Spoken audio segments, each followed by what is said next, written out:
Hey, welcome to another episode of the Businessology Show. There really is no introduction I need to make of this guest coming up. You know we love to bring on guests that know about growth, transparently talk about it, truthfully help us understand growth, and it is my former co-host and co-founder of the Businessology Show, Dan Maul, CEO of SuperFriendly. So thanks, Dan, for hanging out with me on the show, man.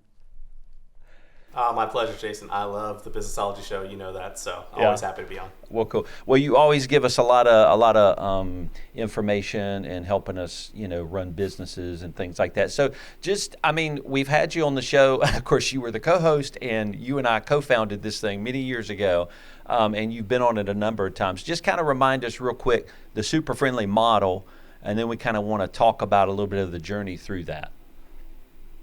Yeah, cool. So SuperFriendly is a kind of contractor-based model. I'm the only full-time employee, and every project that we do, we bring a team of people together, mostly freelancers. Sometimes we partner with other agencies, but the business model, the way that we provide value for clients is to always have the right people for the job. And not all of those people want to be or can be employed full-time, but that shouldn't stop us from actually working with them. Yeah. So been doing that for just shy of a decade now. Man. Knock on wood, so far so good. Yeah. Well, congrats on a decade. Man, that's amazing. Thank you. Yeah, when you get through a decade, you've gone through some ups and downs, so it's a tough journey, and with a lot of highs and a lot of fun times. So, what kind of led you to that model? Like, why didn't you do an agency hiring people and employees? Like, why did you pick this route instead of I guess we'd say a traditional route? Yeah, so there are two big reasons. The first reason is I've been part of agencies my whole career. Running SuperFriendly and running a business this way is the most recent thing I've done, but it's the only time that I've done it. And I remember working at agencies, especially early growing ones. I was part of starting some agencies. I was never a co-founder or anything like that, but I was one of the founding members of a few. And I watched my boss lose 20 pounds, in 2 weeks because we couldn't make payroll, and he had to refinance his house. Like I've seen that stuff happen. I'm like, that must be really stressful. That must suck for someone to go through. Yeah. And so that's one thing, is just kind of, not wanting to ever go through that. And then the other one is, I remember working at an agency and we were pitching a client. We were actually pitching Crayola. And we walked into the pitch meeting and we were all doing intros for the people on our team. And one of the folks on our side said, hi, my name is, and I'm going to be the senior strategist on this project. And I used to be an elementary school teacher in a former life. And the client said, wait, you're going to be the strategist and you were an elementary school teacher? And he's like, yeah. And he's like, well, then you all win. You win. Oh. You win the pitch. And it was like, the pitch was over. And he was like, oh, okay. And it made me realize, like, sometimes just having the right people in the room, you win. That's what is important to some people. Wow. And that made me realize, if we can get the right people in the room, sometimes that's all you need to win the work and to do the work successfully and to build that trust with a client. So that was a pretty formative memory for me. And I was like, well, what if we built a whole agency around that model, around that idea? And that's kind of how SuperFriendly was born. Very cool. Okay, so basically the contractor model is not just any contractor model. The contractors are pretty high-end people, right? They're doing some pretty big work that you guys do in design systems work. So it's not just, you don't go find, a contractor on a contractor site or something. Do you have to interview them like you would an employee or something? Yeah, we interview all the time, and we interview usually before we have a project. Because if a lead comes in, and then we're trying to find somebody. We're trying to find someone under duress, so we might make some poor decisions about that. We might make decisions that go like, well, we don't have anybody else, so let's just hire this person. Or well, their rate sounds good, so let's hire this person. Which is a fine business model. It's just not our business model. And so there's a very different way to do that. If part of our business model is we will get the right people in the room. And a lot of people that do the contractor model, they do it to keep their costs down, which is fine, which is legit. But that's not why we do it at SuperFriendly. It's instead to increase the value of the work that we were going to do. Yeah. So it's kind of coming at it from a different angle. And if that's the case, if that's what the business model is built on, then we can't just go, well, let's just find the contractor with the lowest rate, because that's not actually the thing that's going to translate into value. It'll translate into reducing costs, but that's not what we build the business model on. That makes sense. So maybe traditional models of agencies, if they don't have the team, the employees to do some of the work, they can outsource a little bit of the front end dev or something like that, just to get, or even some strategy or marketing stuff, push through. But you guys, do any of your contractors do lower level services for the contract you've just sold? And so maybe those contractors don't matter as much, or is that not actually, or is everybody just a high-end contractor? It's a good range. Yeah. So one of the things that we'll do often is at SuperFriendly, we don't have like a retainer model or anything like that. We don't have maintenance contracts with clients. We don't do month to month. And a lot of folks have said to me like, well, that's really foolish. Like you should have some sort of like recurring revenue. And I think that that's smart. It's just not the model. The SuperFriendly model doesn't support that. But one of the things that we do a lot is because all of our folks are freelancers and our contractors, they have their own businesses that they run, Yeah. even if it's just one person or if they have small shops. Yeah. So a lot of times what we'll do is we will take on kind of higher value projects, and then for the ongoing stuff that client might want to do, we'll refer it right to the contractor and say, well, why don't you work with the client directly already? So the contractor gets some value out of that. The client gets some value out of that, and then part of our value is we get to move on to the next thing. So I think everybody wins in that model. So that's the way that we've negotiated it in the past. Okay, very cool. So you're not opposed to kind of moving work over to a contractor if in fact they may even be better for something for that client, right? Absolutely, yeah. We have a lot of our contractors are like, we have monthly contracts where we do maintenance or we'll do updates or we'll do this, and we've never figured that out well. So we always get really clumsy with it. We don't, but that's a lot of the business model of a lot of our freelancers. So it's better served to just go to them. They would do a better job at it than we would. Yeah. So a lot of times it's puzzling. Some people go, well, why wouldn't you just take that and then take a margin on top of that? And I'm very wary of doing that because being the middle person in that scenario is often very tricky. Yeah. Well, there's still work. Like you're not just making money, right? You actually have to manage the project, right? Because it's now the SuperFriendly value that's actually what's having to produce the work. And so you're still managing a contractor, so to speak. Absolutely. Yeah. Yep. Do you manage contractors? Like if you hire certain levels of contractors, like what are your rhythms to be successful of meeting with them? Are you like, if you're a contractor on this project, let's say with Delta, I don't know, I'm just making up a client. You got to meet with me weekly, or you got to meet with this team weekly. What are some of the rhythms that start to create health in managing these larger contracts? I mean, I'll say that it's tricky, and that's a thing that we're constantly trying to figure out. Okay. Part of the change that we ask contractors to do, and this usually, especially for first-time super friends, they're a little bit like, oh, that's weird, that's different than what I'm used to, is that one of the things that especially I say to our folks is super friends over clients. And that's a different thing where a lot of folks, especially freelancers, come in and go like, the customer's always right, you know, whatever the client wants, we got to make the client happy. And I'm often saying that I don't care about making the client happy. I want to make them successful. If we make them successful, then they can be in charge of their own happiness about that. But if we try to chase around their happiness, who knows? You know, that's very volatile. And so a lot of times what I'm telling our contractors and what our teams are telling our contractors too is prioritize the super friend. So our goal is to grow our super friends. If they grow during the project, then the project will already be successful automatically. Like we'll get that as a default. But a lot of times, if you're just doing stuff to please the client, a lot of times that happens at the expense of the contractor. Wow. You know, the contractor's working late hours or staying up till midnight or they're just burning out. But the client's happy, and it's a poor justification. So the first thing that's really difficult is saying to a contractor, prioritize your team first. And they go like, yeah, but what if the client wants this? I'm like, push the deadline back. And they're like, well, and so it takes a little bit of time to just get their head around that. But once our super friends get in that rhythm, then they start to build their own rituals and their own ceremonies in the projects about, we have 4 or 5 values, and we leave it to the teams to figure out how to implement those values. But the values are work together, play together, eat together, learn together, and win together.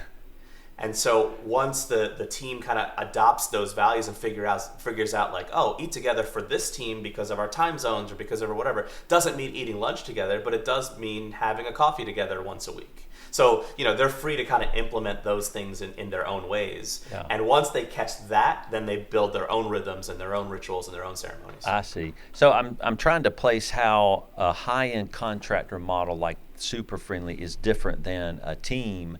And there's a lot of similarities. Like if you have a an agency that has a team, you care a lot about that team, right? They're committed to you. They're actually on your team, and sometimes you'll elevate that team above the client in an agency model. Now, in a contractor model, it is true. You're like, y'all don't need to know each other. Just do what I tell you, right? But you're actually applying some of the team care and culture from a traditional agency to SuperFriendly. You're actually now going, y'all hang out together, be together, act like you're on a team, and elevate yourself and your team above the. So you've pulled some parts of a traditional team that you love and care for onto the SuperFriendly contractor model. Yes, and that's intentional. So one of the things that I say, this is not like written in a mission statement or anywhere public, but a lot of times when I'm working with our teams, and even though I'm the only full-time employee, I do have folks that work similarly.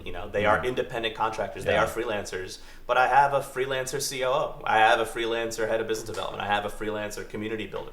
So, part of what we talk about, what we say is, let's figure out how to make SuperFriendly the best of agency life and the best of independent life. Because there's pros and cons to each. So could we take the best parts of all of them? Yeah. Does that work? And I don't have an answer to that yet. But at an agency, yes, you do get camaraderie and you get team building, you get all that stuff. But a lot of times you lose your independence.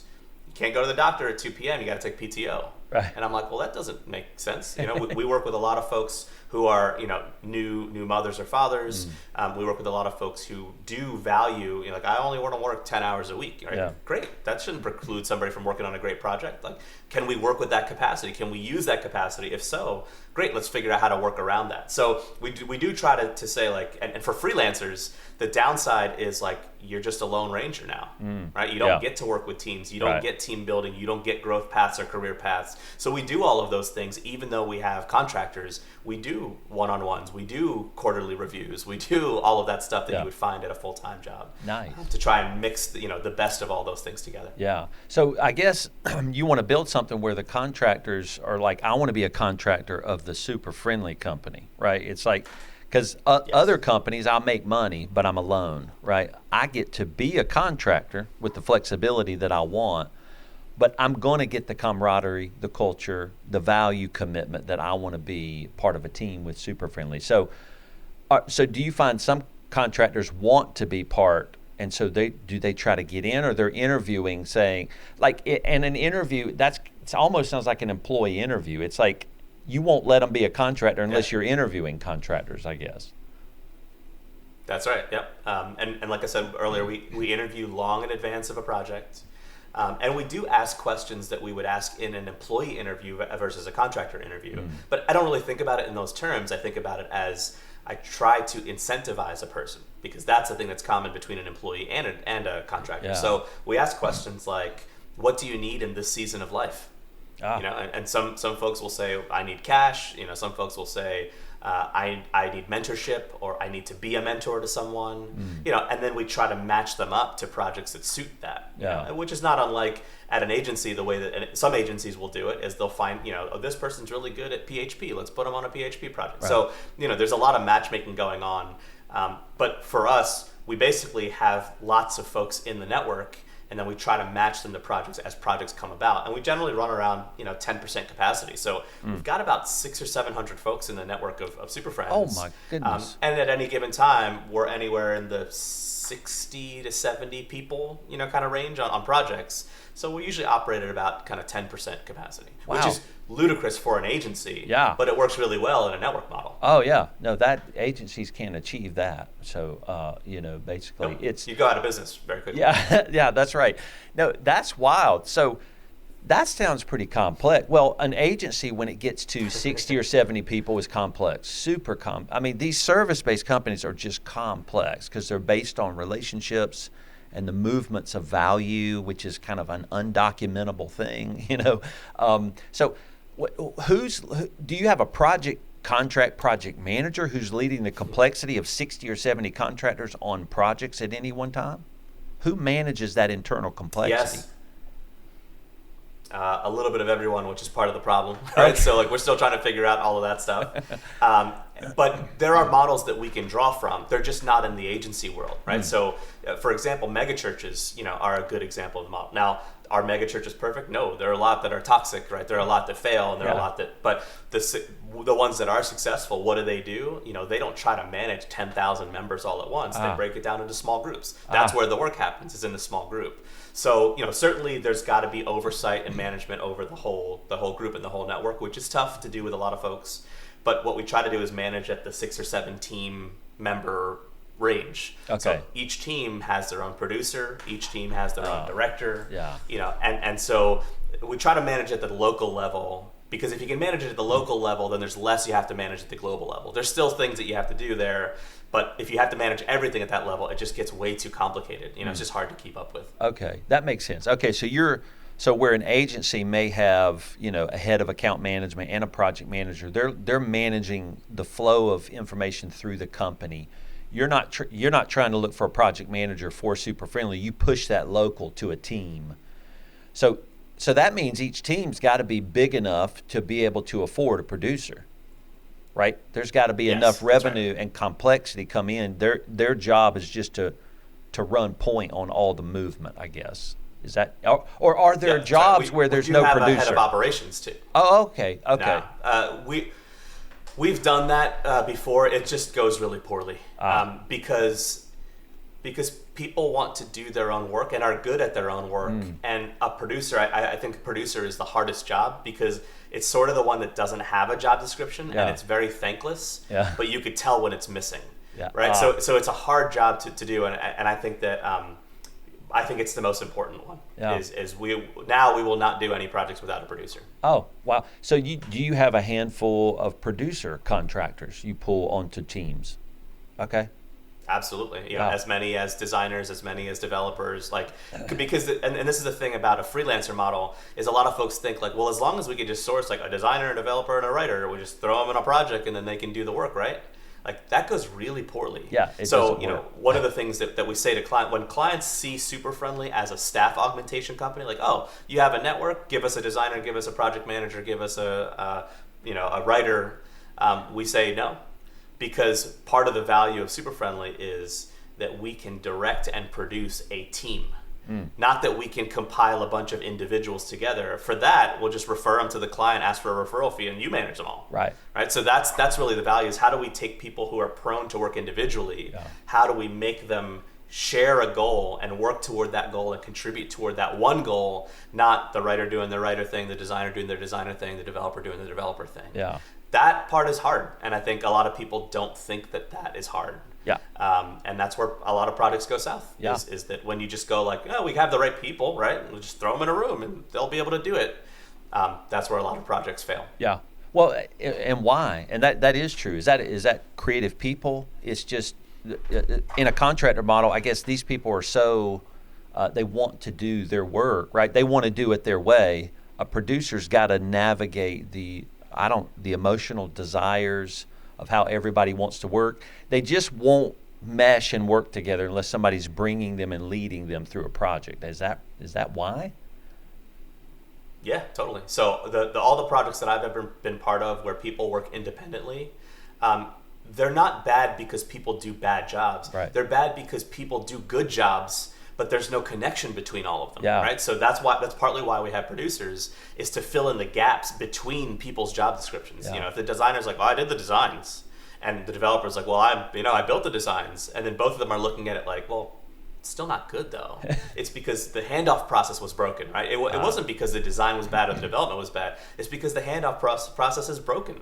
So we have a producer to help bridge that gap, but then we have to incentivize the designer to go a little bit more beyond, I just did the design part. And so, one of the reasons that our projects fail a lot is when our folks tend to adopt the that's not my job mentality. No, I did my part. Yeah. That's somebody else's job, and then it just leaves a hole in the project that was nobody else's job. Right. And a lot of folks think that you solve that through good onboarding and writing good job descriptions, which all help. But that's why our values are the values that we have. All of them have the word together in them, right? And that's intentional, is because everyone has to work as if they are one unit. You know, you and I have talked about this before, that the SuperFriendly model is based on the Hollywood model. Yeah. It's based on how Hollywood makes movies, because in Hollywood, everybody's a contractor. Right. Nobody's a full-time employee of a studio. Right. But all of them are working on one movie. They're not working on a little bit of set design, a little bit of screenwriting, a little bit of photography, a little bit of camera work. They're not working on that. They're working on a movie. Yeah. And everybody has to contribute toward the movie. That's why movies have a director. That's why they have a producer. Right. That's why they have multiple producers. That's why they have all of those people to help tie thousands of people together, actors and production folks, and everybody. Yeah. And so we really try to stick true to the Hollywood model in pulling people together that way. Yeah. Basically, you're saying in creative teams you need a leader. Those creative teams need a leader, somebody that can guide them through it. But I'm interested in one value is eat together. That's super specific, Dan. So why eating food or drinking together builds the community piece? What's behind that value? It's a pretty cool value. I only recently started to put words to why I think that's important. I think it's because when you eat together, especially at a restaurant, right, which with COVID is a little bit tougher, so we find ways to manufacture that. But before that, we used to all meet together at least once before we kicked off a project with a client. We would meet as a team. We'd pay for everybody to go to a Michelin star restaurant and get a 5-course meal. Nice. And I think it's because there is an act of service already built into eating at a restaurant. Yeah. Someone else, even though you paid them, someone else spent their time and their talent and their energy to source ingredients, put them together, make them a delicious thing for somebody else to have. And I think that when you infuse a project, or even just a moment, like a kickoff, or even just an event like that, when you infuse that with the base of it being an act of service, I think it's somehow, I'm not sure how, I don't know about the psychology of this, but I think it somehow gets everybody in the mindset of, well, we have to serve each other now, because someone else has already just done that for us, and we are benefiting from that. So I think there's something to eating together is a serving thing. Yeah. And that's what we're doing for our clients. It literally is called client service. And a lot of times we forget the service part. We just go well, I got to do the job because that's what I'm hired to do, which is not inaccurate. Right. But I think we forget about that part a lot. Yeah, I love that. And of course, eating food is something you do.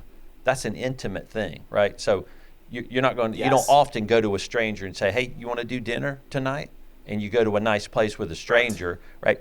They're going to look at you like you're crazy. And of course, if you were in a family, a lot of times you ate with your family. So you're eating often with people who you're forcing yourself to be close to them, or you're already close to them. So it is a sign of closeness, some kind of relational closeness, which I believe. So I think it's really cool that you have such a specific value. Like, you didn't say play sports together, right? You said eat food together. And so I love it. And have you seen that really has driven a lot of change and closeness, I guess, to your team? I haven't done any of the data work around it, but I would imagine that the teams that don't eat together perform more poorly than the teams that do. That's very cool. Very cool. Well, Dan, we're kind of wrapping up, so I just want to ask you maybe what's SuperFriendly in a couple years or 3 years? What do you want it to be, even if you don't know if you can make it be that? I want it to be a network of growing people. And I think an agency is only one facet of that model. Over the years, I've experimented with different parts of that model to varying degrees of success, mostly not.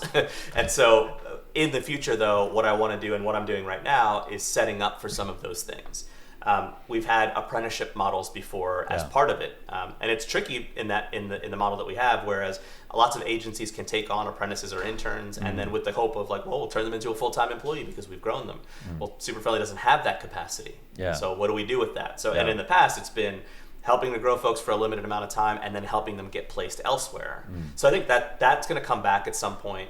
I think I think there is room for a full-time model within the SuperFriendly universe. Oh, cool. Because I think that's a place where a lot of people would thrive. There's some people who don't thrive in the freelancer model, but it's just what they can do right now. Yeah. So it's not their desire, it's not their wish, but that's a thing that they might want to do. So I think that there is room for a full-time employment company in here. I think there's room for lots of different things like that, where really what I'm trying to focus on is what are the different capacities that people could thrive, and then how do we as a business start to fund or subsidize those things so that people can have these environments to be able to grow. So I don't know what the answers to those things are, but that's the concept, I think, that's just kind of swimming around in my brain and in a mush. So hopefully the next couple of years we'll have some clarity around a lot of those things. Very cool. I love it. Well, Dan, thanks for being on the show. Is the best way people to find a lot of the things you read danmall.me? Is that maybe the best place to go to read some of the things you write?